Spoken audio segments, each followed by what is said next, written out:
அப்டேட்குள்ள போறதுக்கு முன்னாடி சூர்யானுக்காக WhatsApp link டிஸ்கிரிப்ஷனுக்கு join பண்ணிக்கோங்க. ராக் ஸ்டார் யாஷ் அவர்களோட பர்த்டே. ஸோ அவரோட பர்த்டே ஸ்பெஷலாக அவரோட திரைப்படத்துலேருந்து ஒரு டீசர் அப்படிங்கிறத வந்து வெளியிட்டிருந்தாங்க. ஸோ அந்த ஒரு டீசரோட கடைசியில் நம்ம சூர்யானாவோட கருப்பு திரைப்படத்தில் இருக்கக்கூடிய ஒரு ஃபேமஸான டைலாக்கான டேடிஸ் ஹோம் அப்படிங்கிற அந்த ஒரு டைலாக்கை யாஷ் அவர்கள் வந்து சொல்லியிருக்காரு. இதன் மூலியமாக கருப்பு திரைப்படத்தோடைய ஒரு ரெஃபரன்ஸை வந்து இந்த ஒரு படத்தில் வச்சுருக்காங்க. ஸோ இந்த ஒரு டைலாக் அப்படிங்கிறது எங்கன்னா ஹாலிவுட் படத்தில் வந்து சொல்லியிருந்திருப்பாங்க. ஆனால் இப்போ லிட்டரலாக வந்துட்டு பார்த்தீங்கன்னா நம்ம சவுத்து சைடு ஃபேமஸான நம்ம சூர்யானா சொன்னதுனால தான் ஸோ அந்த ஒரு டைலாக் இவரும் சொல்லியிருக்காரு. அப்படிங்கும்போது உண்மையிலே சூர்யானோட ரெஃபரன்ஸை பார்க்கறதுக்கு நல்லா இருந்தது. ஸோ டீசர் ஃபுல்லாக கொஞ்சம் 18+ இருந்தாலும் டீசர் உண்மையிலே ரொம்ப மாசாகவும் கிளாஸாகவும் இருந்தது. நம்ம யாஷ் அவர்களுடைய டோனுக்கு வந்து தான் செட் ஆகிருந்தது. இந்த ஒரு திரைப்படம் அப்படிங்கிறது March 19 வந்துட்டு தான் வெளியாக போகுது.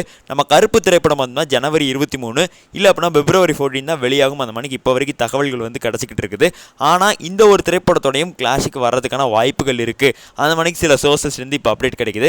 காரணம் என்ன அப்படின்னா ஜனநாயகன் திரைப்படம் தான். ஜனநாயகன் திரைப்படம் January 9 ரிலீஸ் ஆகிருந்ததுன்னா இந்த ஒரு பிரச்சனையே இருந்திருக்காது. ஆனால் இப்போ வந்துட்டு பார்த்தீங்கன்னா போஸ்ட்போன் ஆயிருக்கு. இது எவ்வளோ தூரத்துக்கு போஸ்ட்போன் ஆக போகுதுன்னு சொல்லி தெரியல. இந்த ஒரு கேஸ் வந்து January 12 மேலே வந்துட்டு பார்த்தீங்கன்னா இன்னும் கோர்ட்டில் வந்து தீர்ப்பு வராமல் இருந்தது அப்படின்னா இந்த ஒரு திரைப்படம் அடுத்து வந்து பார்த்தீங்கன்னா January 23 தான் வந்துட்டு ரிலீஸ் ஆகிற மணிக்கு இருக்கும். ஸோ ஏன் அப்படின்னா January 13 19 வரைக்கும் வந்தால் court leave, government holiday. So January 19 Monday தானே எதுக்கு லீவுன்னு கேட்டிங்கன்னா தெலுங்கு புத்தாண்டு, அதாவது தெலுங்கு நியூ இயர் வருது. ஸோ அதனால் கோர்ட் வந்து பார்த்தீங்கன்னா அதுக்கடுத்து January 20 தான் திறக்கும். ஸோ அப்படி திறந்து January 20 தீர்ப்பு வந்தாலும் வீக்கெண்டில் தான் ரிலீஸ் பண்ணுவாங்க. அப்படி ரிலீஸ் பண்ணாங்கன்னா January 23 தான் வந்து ரிலீஸ் பண்ணுற மணிக்கு இருக்கும். அப்படி ரிலீஸ் பண்ணாங்கன்னா அவங்களுக்கு கெடுதி தான். ஏன்னா தலையோட மங்காத்தா வேற வருது. அப்புறம் ரிலீஸ் படத்தோட விட அதிகமாக கலெக்ஷன் பண்ணிடுச்சு. இந்த மாதிரிக்கெல்லாம் பிரச்சனைகள் ஏற்படும். அதனால் அவங்க கொஞ்சம் தள்ளி போக தான் நினைப்பாங்க அஜித் அவர்களை பார்த்து. ஆனால் February மாதத்துக்கு போனாங்கன்னா நம்ம சூர்யானா வந்து அவரோட ஃபேன்ஸை வந்துட்டு தேவையில்லாமல் சண்டைக்கு இழுக்குன்னு நினைக்க மாட்டார். இவனுக்கு February வந்துட்டானுங்கன்னா நம்ம சூர்யானா மார்ச்சுக்கு வருவார். மார்ச்சில் பார்த்தீங்கன்னா டாக்ஸிக் படம் வருது.